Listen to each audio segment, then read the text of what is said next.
Hey guys, this is HTO Mario, and this is a video about innovation against liquid mana. This was on Nation Wars. A lot of people saw this game. Innovation, one of the best players in the world, Mana handled himself very well. This is a Terran against Protoss game, and I want to show you this to teach you how innovation, so far, a lot of Koreans in general, or even top GMs on North America and Europe, are playing Terran against Protoss.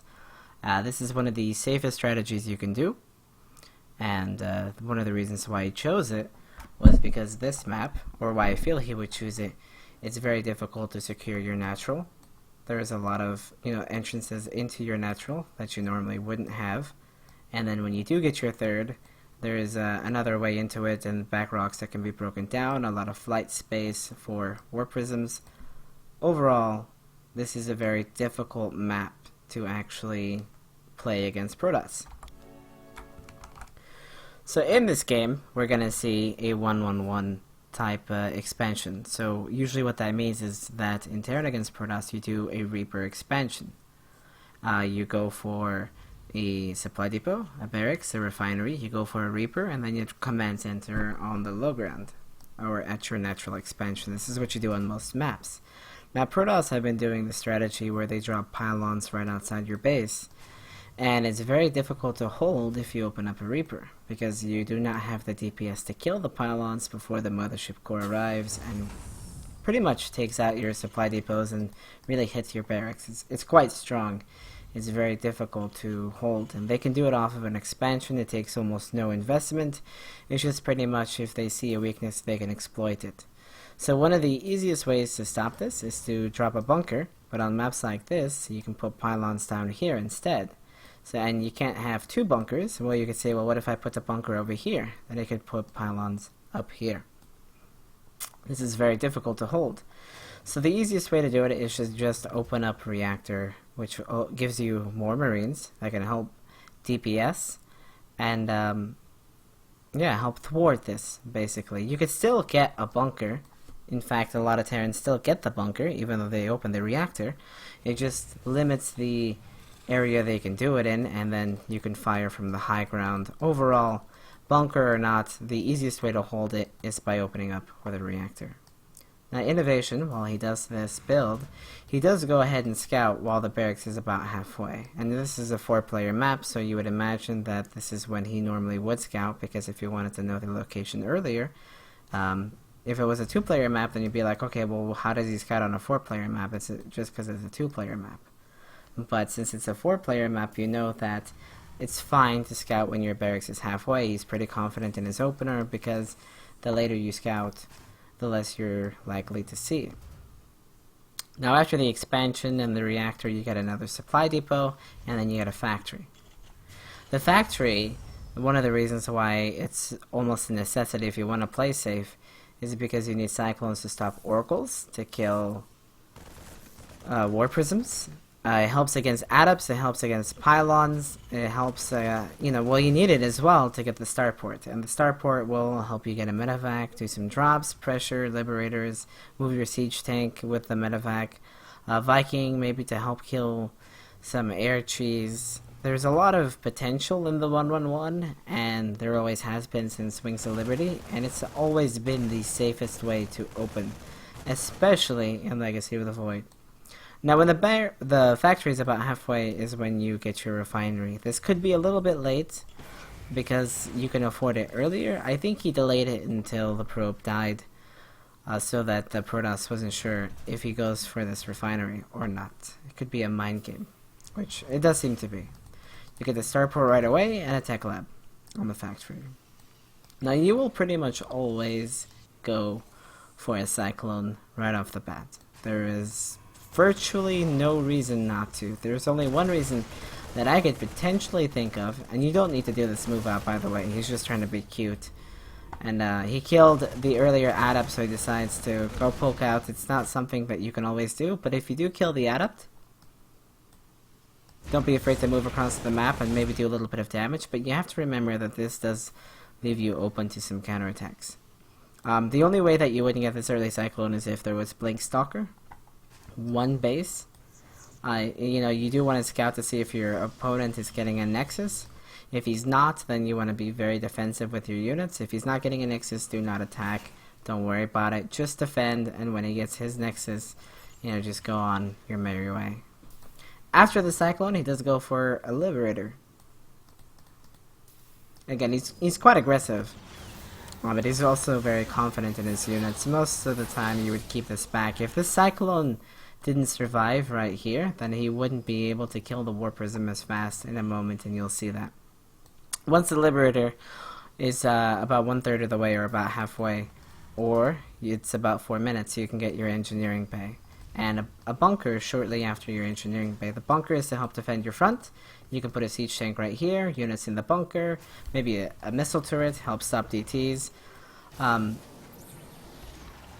See, look at this. The Cyclone is pretty key in stopping this War Prism. It would be a lot harder if he didn't kill it this game, because he would have been able to elevator up and still warp in units before the War Prism would have died, because the Liberator's DPS against it isn't very good. However, it is as fast, it's actually faster than a War Prism until the speed upgrade arrives. It's very important that you get this missile turret at the front. There could be various cheeses,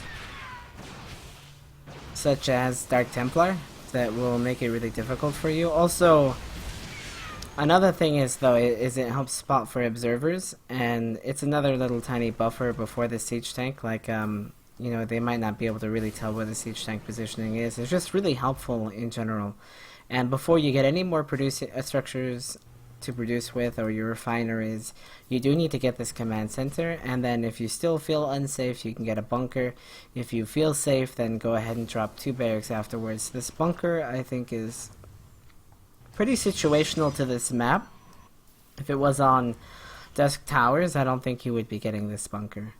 But either way, the basic is to reactor, expand, factory, second gas, starport, command center, and then you go ahead and get your 2 barracks. And the reason for this is because, you know, if you get it earlier, you don't really have the money, and the reason why you get these refineries after the barracks, not before, is because you have to be able to afford upgrades, stim, all that jazz. He does get a single missile turret in his main, which is very clever. Something you should always do is have at least 1 missile turret if you're on 2 bases against Protoss near the edge to kind of help zone out, but not all the way at the edge, kind of like just halfway so you cover more area. You won't kill it right away, but it's good to have. Also, against Protoss, you do want 2 tech labs. You don't really want 2 reactors. One of the reasons for this being is that if you get both upgrades, you're less susceptible to timing pushes. It'll help out, but he does go mostly Marines. The more prominent unit composition right now against Protoss is Marine Siege Tank Medevac. You can lift up the Siege Tanks, you can float them into the battle. Adepts, they aren't armored, so Marauders actually do very little damage against them. They have a lot of HP. When you combine it with Guardian Shield, Marauders don't do very much damage against them at all. The only real way, and you can harass with this Liberator if you feel safe, the only real way to counter the Adept in the early game is a lot of Marines and Siege Tanks. You can hide behind bunkers, but ultimately Siege Tank Marine is the best way to go about it. You can maybe even go a Siege or Marine Cyclone, but it's not as strong as the Siege Tank. It does splash damage. It also helps lock down a lot of areas. Like if the War Prism got in here and he phased over to the natural, there's still a Siege Tank and a bunker here. So again, the Siege Tank, awesome positioning. You do want at least 1 in your natural. It would be nice to have 1 in your main, and then a little bit of a spread. This works on many maps, just kind of have your Siege Tank spread out a little bit. Overall, pretty good. You know, it's a really good strategy. If you can secure your 3rd, ultimately you want to get up to 5 barracks, and You don't want to do any Q pushes before you feel that you're really ready to maybe deliver the blow. You can do like a Q drop, maybe like a single medevac. You can try to, but in this game he can't because there's Phoenix. But if there weren't Phoenix in the game, you can try to do a Q drop. Blink Stalker would be really difficult, but if your opponent likes to be out on the map, you can drop, and that'll help pull them back, maybe deal some damage. But your army should stay back until about 150 supply. Ideally, you want 4 or 5 siege tanks and medevacs, and you want +1 armor if you can help it. But bare minimum, you do need +1 attack with this, so you can have this engineering bay attack, and you can do a timing push, or if you don't feel comfortable, do a timing push. Well, you can try to turtle on 3 bases until max out, but the more time you give the Protoss player, the easier it is for him to thwart you away with Marine Tank. Eventually you will have to go into Marine Marauder in doing a lot of damage in terms of drops or just multi-pronged attacks. It's pretty difficult. You can keep making siege tanks the whole game. It's fine, but just know that the more spread out you are, the more difficult it is to use them. You can eventually go into Marine Marauder medevac, but the safest way to get into the mid game is to go ahead and make a lot of siege tanks. And the thing is that in the early game, it's really difficult to touch the Protoss player, right? It's really difficult to harass them if they open Phoenix or Blank Stalker. Pylon Overcharge makes it just really difficult in general. The easiest way to harass is a Liberator, but if they open up with a Stargate, then it's not something that you can really do. Opening up Stargate as a Protoss pretty much makes you unharassable until you're on 3 bases. So it's difficult to harass in general until you're both on 3 bases, and then what you kind of want to do is go for a big push before his production and everything really kicks in, and all of his upgrades, and he's able to get multiple tech choices. What you want is to kind of reset the game, if you can so help it in the mid game with a push. But if you take too much damage in the early game, then it's very difficult. So Marine Tank is the easiest way to do all of that, and then eventually go into Marine Marauder medevac, and then maybe even still more siege tanks to get a 4th base. But so that's kind of how this game played out. And what I want to also tell you is that on a lot of maps it's very difficult to get your 4th, and this is why a lot of the metagame is into 3 base pushes, but not when you're maxed out. You see, if you wait until you're maxed out, then the Protoss can be on 4 bases, and that's also difficult. So if you are confident in the late game, you can try to get your 4th base over here, or even in the direction that you're pushing. But ideally you would want to lift your main command center if the game keeps going, and then just use that as a 4th base at one of these new locations. I recommend that on most of the maps where the 4th is too far out of the way, that you actually go ahead and go into these types of pushes and keep them busy. So to recap, I highly recommend in the Terran against Protoss matchup to harass if there is an option, if not to turtle until you can do a timing push before you're maxed out, before it's time to go into 4 bases. If you're thinking I should drop a 4th command center, then the Protoss is probably thinking that as well. So you could go, okay, if he goes for a 4th and he's slightly more overextended, maybe we can go for a push.